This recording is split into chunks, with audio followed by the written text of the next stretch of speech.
Let me ask you something simple. Who controls money in the United States? Is it the president? Congress? Big banks? Most people say, yeah, probably the government. But what if I told you the government doesn't fully control money, and the system that does was designed over 100 years ago, quietly, behind closed doors? This system decides how expensive your life is, why prices go up, why debt never disappears, and most Americans never learn how it works. Today, I'll explain it.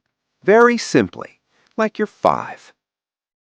When we're kids, money feels easy. You work, you get paid, you save, you buy things. Simple, right? But here's the truth. Money today isn't real paper value. It's a system. Money is like points in a video game. Someone controls how many points exist, who gets new points first, and how hard it is to earn them. And that someone is not who you think. Meet the Federal Reserve. Most people think it's part of the government. It's not. It's a central banking system created in 1913. Its job sounds simple. Control money supply, control inflation, keep the economy stable. But here's the strange part. The Federal Reserve is independent. Politicians don't control it directly. You never vote for it. Yet its decisions affect every American, every single day. Here's the part schools skip. The U.S. government does not create most money. Banks do. When you take a loan for a house, a car, a credit card, the bank doesn't give you existing money. It creates new money out of thin air, like typing numbers into a computer. That's how most dollars are born.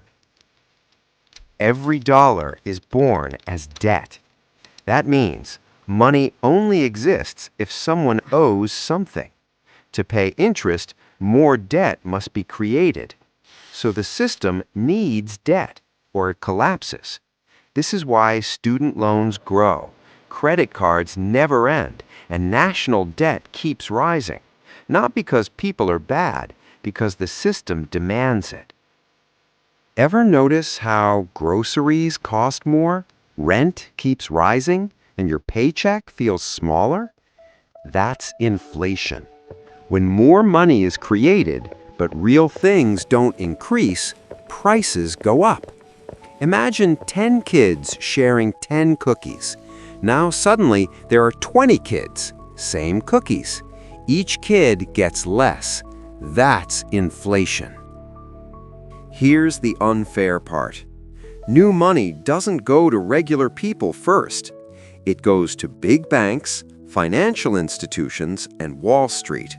They use it early, before prices rise. By the time money reaches you, prices are already higher. This is called the Cantillon effect. The system quietly rewards the top and slowly squeezes everyone else.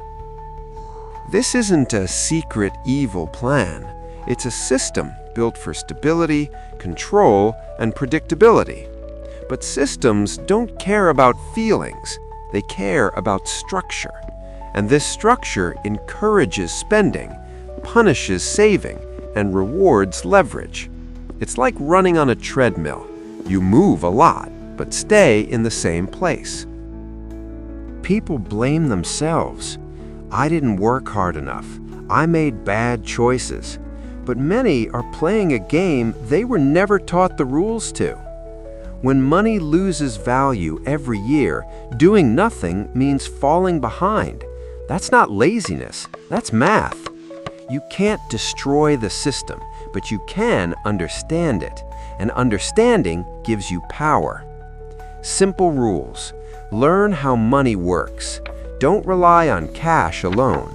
Think long-term. Invest in knowledge first. The goal isn't to beat the system.